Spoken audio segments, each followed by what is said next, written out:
Welcome, in front of me is a Motorola G75 and today I will show you how you can enable power saving mode on this device.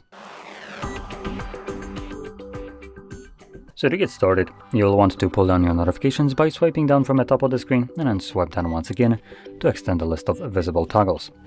Now on one of the pages you will have the power saving mode, so let's quickly see how long it takes me to find it, and it's right over here. So once you see the toggle, simply tap on it. It gives you this select a battery saver mode, so we have standard battery saver and maximum battery saver.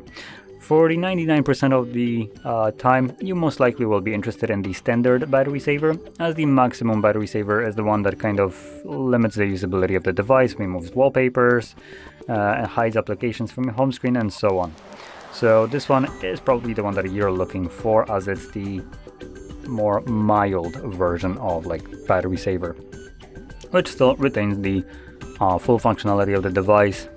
It just enables dark mode and does a couple of things in the background that don't really interfere with how you can use the device. Now, once you're done with the power saving mode, you can quickly turn it off by finding the toggle once more and tapping on it again, which will obviously disable it and revert all the changes. So, with that out of the way, if you found this very helpful, don't forget to hit like, subscribe, and thanks for watching.